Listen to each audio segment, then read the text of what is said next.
वक्त के एडमिनिस्ट्रेशन को बेहतर करने के लिए और करप्शन को ख़त्म करने के लिए, लूट को ख़त्म करने के लिए लाया गया है। ये भी बहुत बड़ा धोखा है, बहुत बड़ा झूठ है। इसमें ऐसी कौन सी चीज़ है जिससे वक्त के एडमिनिस्ट्रेशन को बेहतर बनाने में मदद मिलती है?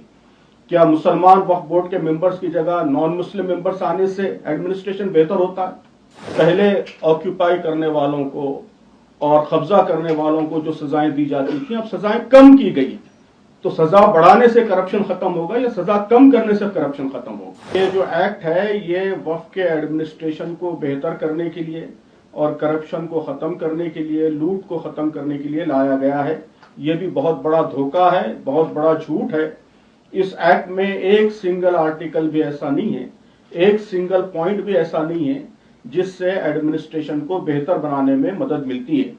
तो मैं समझता हूं कि आप लोगों को, मीडिया को भी ये सवाल पूछना चाहिए किरण रिजिजू से और गवर्नमेंट के दीगर लोगों से कि इसमें ऐसी कौन सी चीज है जिससे वक्फ के एडमिनिस्ट्रेशन को बेहतर बनाने में मदद मिलती है?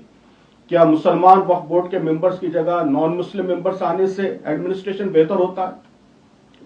क्या गवर्नमेंट अपॉइंटेड जो एक्सक्लूसिव वक्फ ऑफिसर है उसको हटाकर कलेक्टर के हवाले करने से करप्शन खत्म होता है? अगर ऐसा है तो सारे डिपार्टमेंट्स खत्म कर दीजिए और सभी को कलेक्टर्स के हवाले कर दीजिए।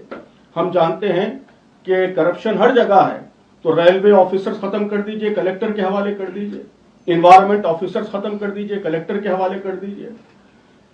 जितने ऑफिसर्स हैं जिनको राइट्स दिए गए हैं वो सब खत्म करके कलेक्टर के हवाले कीजिए। तो ओवर सेंट्रलाइजेशन से कभी भी करप्शन खत्म नहीं होता। ये बहुत ज्यादा बेवकूफ बनाने की बात है। करप्शन डिसेंट्रलाइजेशन से खत्म होता है। जब आप एक्सक्लूसिव ऑफिसर्स रखेंगे जिनके जरिए मॉनिटरिंग होगी तो उससे करप्शन खत्म होगा।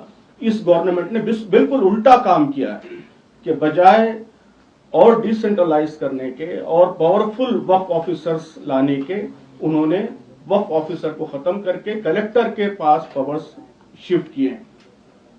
सजाएं कम करने से क्या करप्शन खत्म होता है? कि पहले ऑक्यूपाई करने वालों को और कब्जा करने वालों को जो सजाएं दी जाती थी, अब सजाएं कम की गई। तो सजा बढ़ाने से करप्शन खत्म होगा या सजा कम करने से करप्शन खत्म होगा? तो बात जो कही जा रही है, एक्ट उसके बिल्कुल उल्टा है, बिल्कुल रिवर्स है। मकसद कहा जा रहा है कि एडमिनिस्ट्रेशन बेहतर बनाना है, लेकिन उसके जितने कंटेंट्स हैं वो सारे के सारे एडमिनिस्ट्रेशन को खराब करने वाले हैं और एडमिनिस्ट्रेशन को इंप्रूव करने वाला एक सिंगल पॉइंट भी उसके अंदर नहीं।